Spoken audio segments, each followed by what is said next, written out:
The date is October 5th, 2015, and this road is found along the Sugar River off of Route 11. If you go to downtown Claremont in New Hampshire, then take Route 11 towards Newport, New Hampshire. For about another 8 miles, you will see a road on the right-hand side called Chandler Mills Rd. It's a dirt road that goes on for about 5 miles along the Sugar River. And way at the other end, the street sign says Sugar River Road, not Chandler Mills. So at the other end, there were more normal looking houses and a cattle ranch. However, on the side closest to Route 11, the place is a complete shithole that has been completely taken over by the military cult. Running parallel to this road is a large trail that runs almost the whole length of the main road. It looks like it's used for quads and dirt bikes, but they could probably get a small truck back there too. This covered bridge is on that trail and goes over the Sugar River. At the end of the video, I will walk through the bridge, but for now I was focusing on recording what I found the first day I went up there handing out flyers for the website. So I found this location using the styling method and saw some things that looked out of place and recognized the area as somewhere the military cult would want to take over for their rituals. So I went back there the next day with my camera to document what I saw.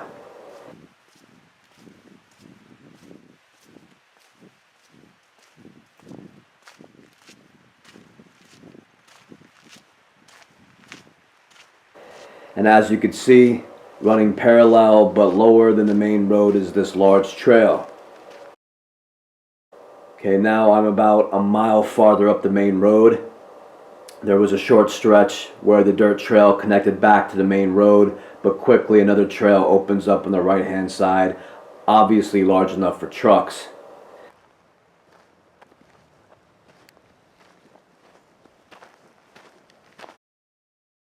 What got my attention was the amount of televisions that were thrown over the embankment.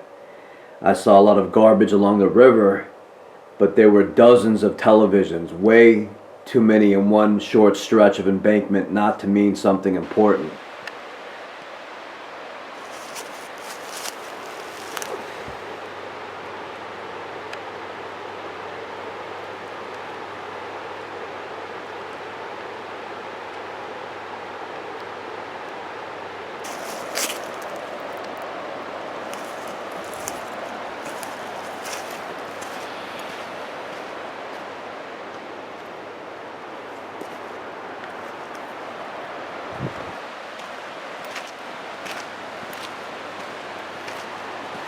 Most of the TVs looked like the kind that were sold in the 1990s.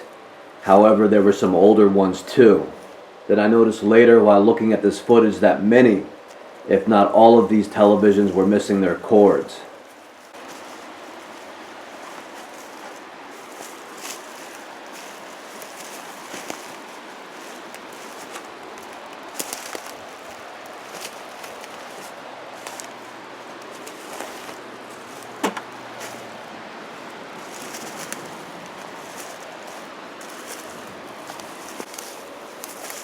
So as I climbed down the embankment the day before, all I could smell was something rotting.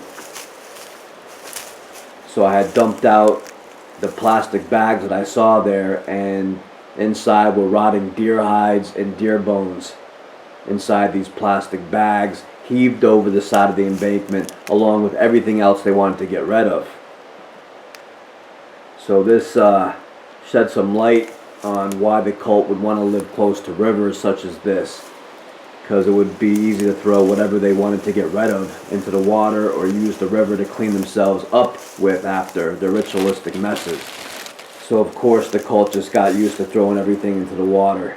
So the river looked like a polluted hellhole in the area the military took over.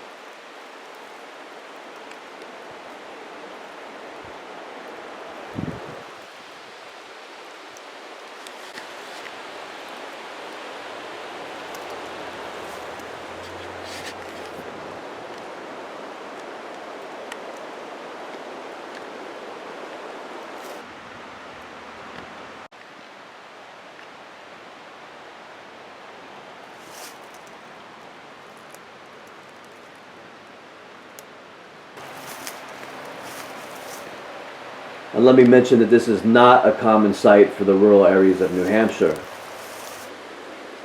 A lot of the garbage in this one area looked like cups and junk you'd buy from a convenience store. And since they were all the same kind, it looked like they came from one convenience store in particular.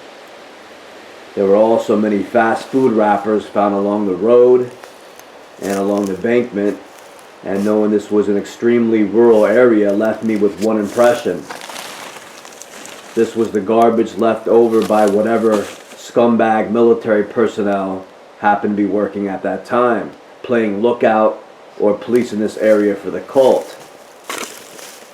Once again, you would expect this level of garbage to be found along the Hudson River in New York City, for example, not out in the middle of cattle ranch territory in rustic New Hampshire. But once again, this is your U.S. military, and of course, they always want more funding for their valuable work.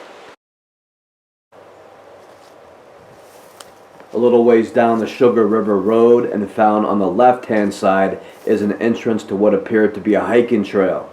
It was not marked with any signs or numbers and was overgrown with trees and bushes, so I walked a little ways up to see this clearing. I guessed at some point in the past it was someone's campsite, but for now it was just being reclaimed by nature. So I saw 3 patches of what looked like white mold growing on the ground.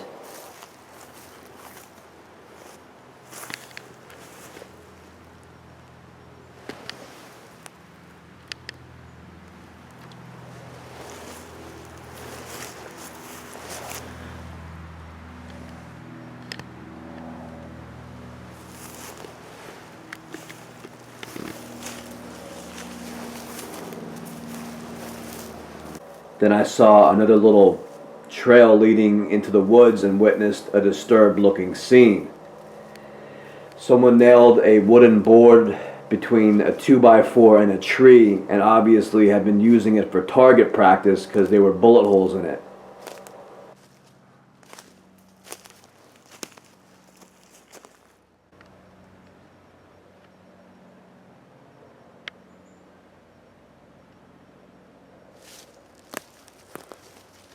If you look, there appears to be a couple large nails in the middle of the board, and the wood is stained red in places.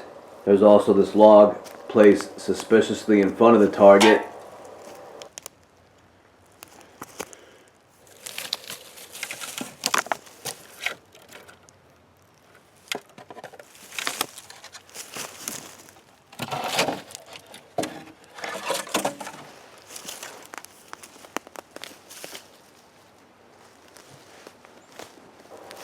A lot of this stuff looks very old, including these 2 jugs that contain some type of fluid and are fitted with a hand pump connected to a hose.